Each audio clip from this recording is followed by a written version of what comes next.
अस्सलाम वालेकुम व्यूअर्स, कैसे हैं आप लोग। आज जो मैं बना रही हूँ वो है देखिए पुलाव। ये वाइट कलर का पुलाव है जो आजकल बहुत ज़्यादा खाया जा रहा है। इसके लिए मैंने मटर ली है आधा किलो, इसमें हड्डियाँ और चिनाई यूज है। इसके अलावा मैंने जो है गरम मसाला लिया है, ये यखनी का सामान है। गरम मसाला मैंने लिया है, एक तेज़ पत्ता है, 1 टीस्पून काला जीरा है, बादियान है, 2 दालचीनी के टुकड़े हैं, 1 बड़ी इलायची है। इसके अलावा मैं यखनी के लिए ले रही हूँ 1 मीडियम साइज़ का प्याज है, 1 इंच अदरक का टुकड़ा, 1 गड्डी लहसुन, 2 टेबल स्पून धनिया, 2 टेबल स्पून सौंफ।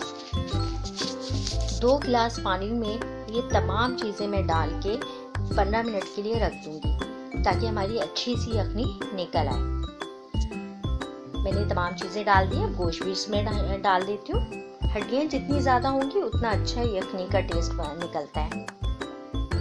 मैंने तमाम चीज़ें यखनी में ऐड कर दी। अब इसे 15 मिनट के लिए रख दिया था, ये हमारी यखनी निकल आई है। मैंने गोश्त अलग कर दिया है। अब हम मसाला बनाते हैं। मसाले के लिए मैंने 1 मीडियम साइज़ का प्याज जिसे मैंने स्लाइस कर लिया है, 1 टेबल स्पून लहसुन का पेस्ट, 1 टेबल स्पून अदरक का पेस्ट, आधा कप दही।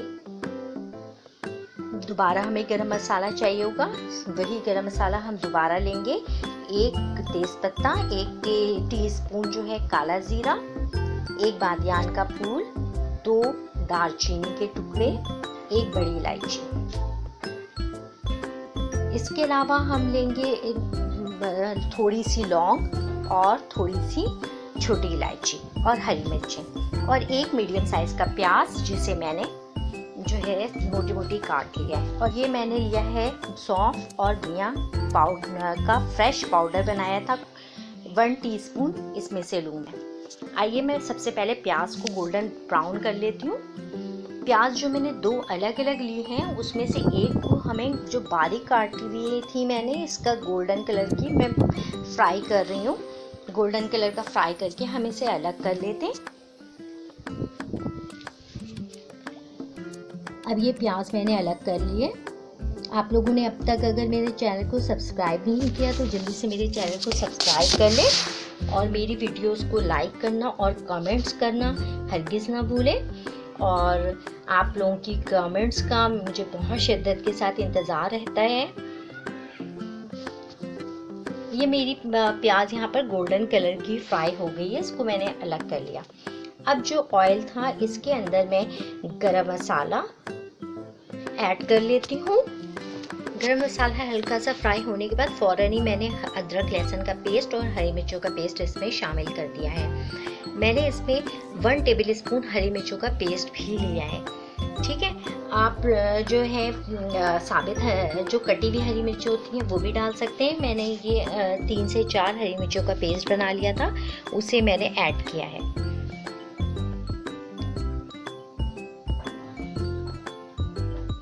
इसके बाद मैं इसको हल्का सा फ्राई कर रही हूँ। फ्राई हो गया है, ये ऑयल भी निकल आया है इसमें से। अदरक लहसुन हरी मिर्चों का पेस्ट गरम मसाला, ये हमारा अच्छा सा मिक्सचर बन गया। अब जो गोश्त था मैंने हड्डियाँ हटा दी थी, जो गोश्त था इसको मैंने शामिल कर दिया है इसमें और इसमें मसालों के साथ मैं अच्छी तरह मिक्स कर रही हूँ। मसालों के साथ मिक्स करने के बाद तकरीबन 2 मिनट के लिए मैंने बस गोश्त को फ्राई किया। अब इसमें जो है मैं दही शामिल कर देती हूँ। अच्छा, दही के साथ जो मैंने अलग रखी हुई प्याज थी 1 मीडियम साइज़ की मोटी मोटी कटी हुई, ये मैं दोबारा इसमें शामिल कर रही हूँ। दही के पानी में ये प्याज थोड़ी सॉफ्ट हो जाएगी और मसालों के साथ बिल्कुल मिक्स हो जाएगी, क्योंकि हमने इस मसाले में अब तक कोई पानी इस्तेमाल नहीं किया है। अभी जो हम दही डाल रहे हैं ये इसका पानी जो होगा वो प्याज को सॉफ्ट कर देगा और एक पेस्ट बन जाएगा हमारा। ठीक है, हम इसको 2 मिनट के लिए तेज़ आंच पे पकाएंगे। पकाने के बाद इसको कवर कर देंगे। दही पानी छोड़ेगी और ये प्याज बिल्कुल सॉफ्ट हो गई है। देखिए प्याज बिल्कुल सॉफ्ट हो गई है।